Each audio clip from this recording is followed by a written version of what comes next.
fantastic presentation. Thank you so much.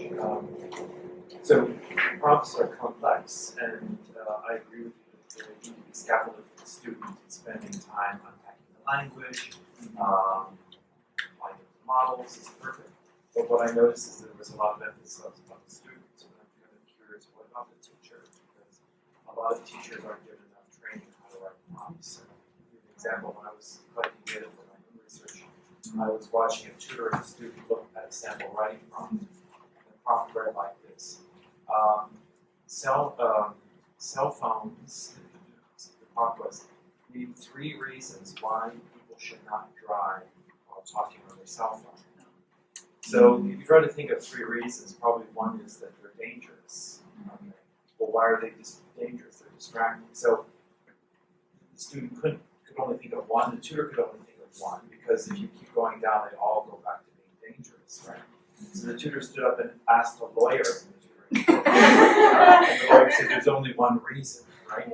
And so it was troubling and disturbing to the student because he felt he was stupid because he couldn't do this, when really the prompt itself was so poorly written because the teacher didn't think about it or didn't vet it with other teachers. So I want to know from you, well, the student definitely should be prepared that there's a broader thing you can conceptualize with prompts. So how can teachers be better prepared to write prompts from that stage? So I'm wondering what you thought about in terms of that, the literature that you read. Yes, that's a very good question, and I agree that the writing prompt itself can have its impact on how students interpret it.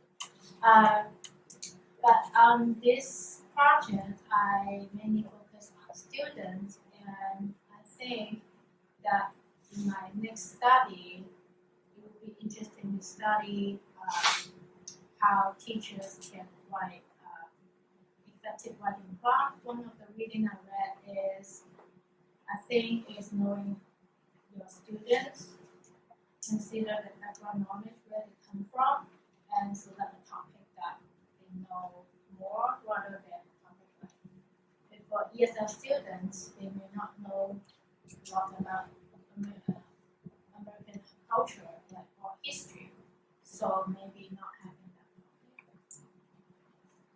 that topic. And if it's possible to go back to one of the slides, there was that chart with the numbers and the different kind of essays.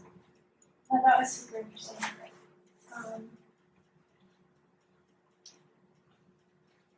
Yeah, that one.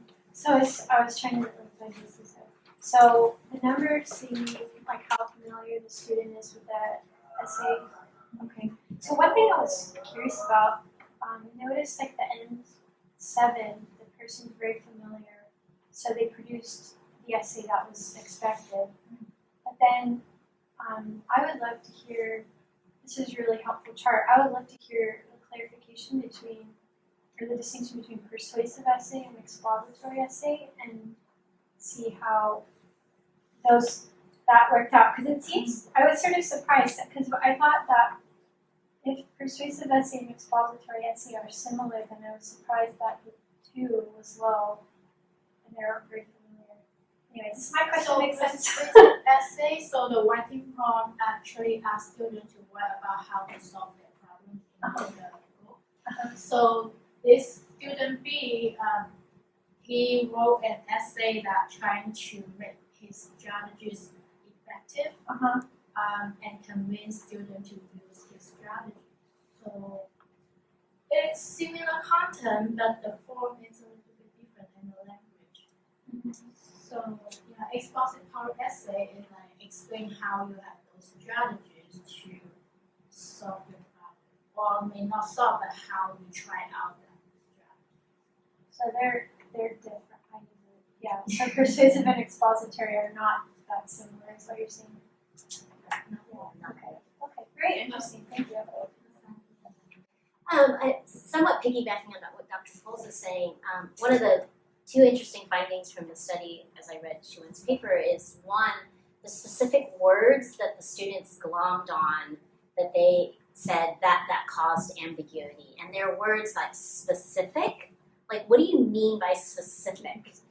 And even like the word how. What what do you mean how? What am I supposed to do? And I just thought that was it's such an important reason to talk to students, because they might actually feel stupid asking those vocabulary questions because that's what's presumed. But I think encouraging people to say, no, what are the words that are tripping you up? And this should be normative.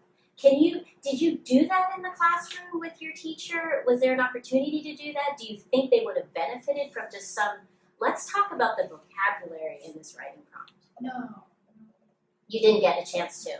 Yeah. Okay, adding to that, even if you, like Anne Raines in one of her books called Keys for Writers, which is often has a section on teaching students the language of writing prompts for in-class essays. So words like describe, trace, analyze, compare, blah, blah, blah, blah, blah. While that's helpful, I still think there's a problematic terms for a writing teacher to use it. You say, analyze this.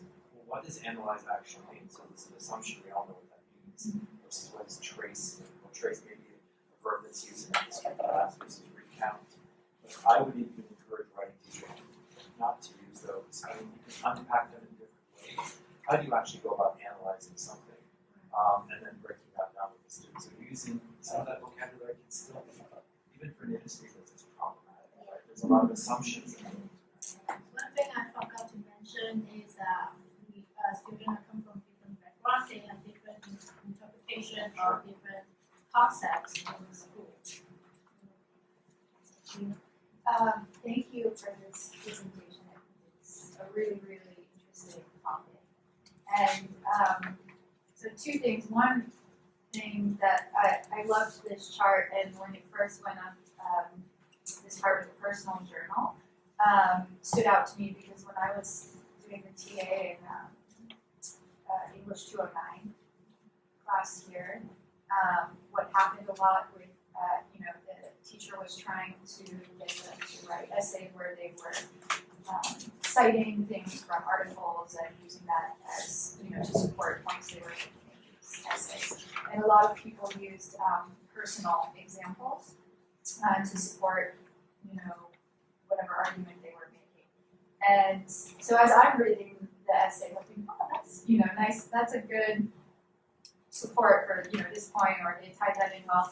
But the mentor teacher said, no, this isn't what I wanted an academic essay. I want them to take, things from what they read and support that. And I think in a lot of sort of your beginning writing experiences in a second language, often prompts are personal or sort of narrative based a lot of times, and then sort of making this transition into academic writing, where the expectation is that you're, supporting your claims with things that you've read.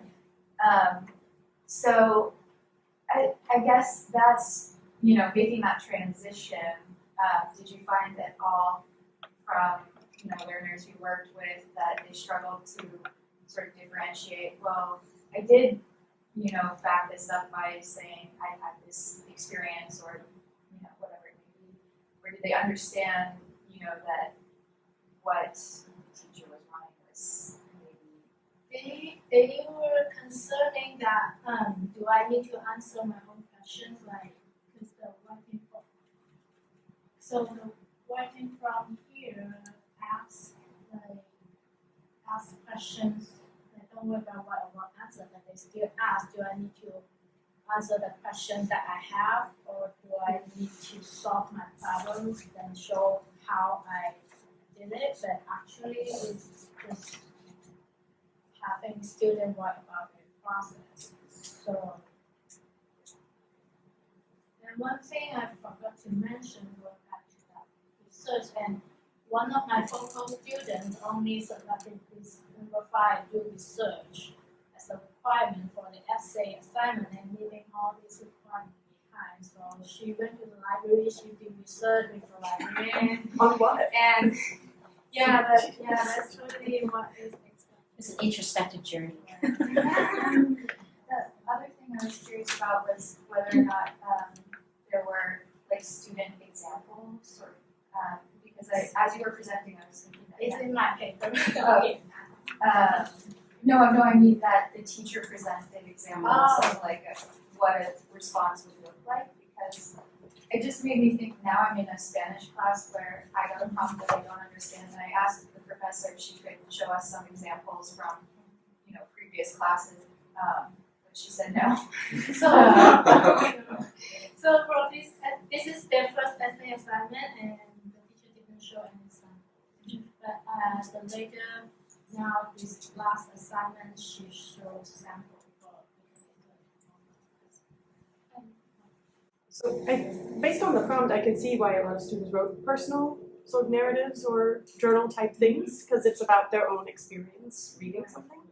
The doing research thing was really interesting, because I'm guessing that's the students' background knowledge of what an academic paper should entail. Yeah. But I think as teachers, right, if we get a mishmash of genres in response to the same prompt from different students, that's probably a good indication that our prompt's not super great or very clear. So I think just even sort of noticing those things as responses and not necessarily thinking about like, oh, it's the student's fault for not clarifying, or it's the student's fault for doing it wrong. It's like, what opening did I leave for the student to go this route, right? And so it's interesting to think about it from this perspective. Thank you so much, Shuwen. Thank you.